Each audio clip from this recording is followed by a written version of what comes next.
সব ছেলেরাই তার খালাতো বোনের উপর ক্রাশ খায়, আমিও ক্রাশ খাইছি আমার খালাতো বোনের উপরে। খালাতো বোন আমাদের বাসায় বেড়াইতে আইছে, আমি বললাম খালাতো বোন আমি তো তোরে অনেক ভালোবাসি, তুই না করিস না প্লিজ।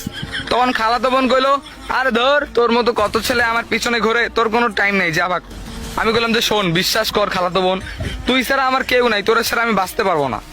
তখন খালাতো বোন বললো সত্যি কি? আমি বললাম যে হ্যাঁ সত্যি খালাতো বোন।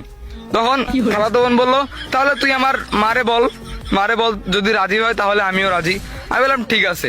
তারপর খালারে গিয়ে কইলাম খালা আপনার মেয়েরে আমি অনেক ভালোবাসি, যেহেতু আমার খালাতো বোন হন, মনে করেন যে খালাতো বোন যদি হয়, আমি যদি বিয়ে করি সে তো আর বাইরে যেতেছে না, আমার কাছেই থাকতেছে, আর আপনারও তো অনেকটা উপকার হবে যদি আপনার মেয়ে সবসময় আপনার চোখে চোখেই থাকে, কি বলেন?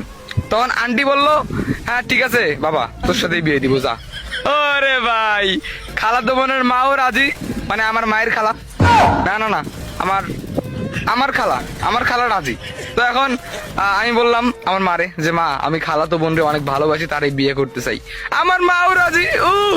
সেই যাই হোক, এত সুন্দর একটা কাহিনী আজকে আমি স্বপ্নে দেখছিলাম, কিন্তু বাস্তবে আমার একটা খালাও নাই, আর খালাতো বোন তো দূরের কথা, কোনো মামাতো বোনও নাই,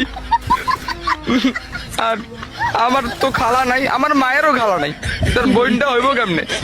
আপনাদের কালো কি খালাতো বোন আছে নাকি? থাকলে মেনশন দিয়েছেন, আর আমার জন্য একটা খালাতো বোন রেখে দিয়ে।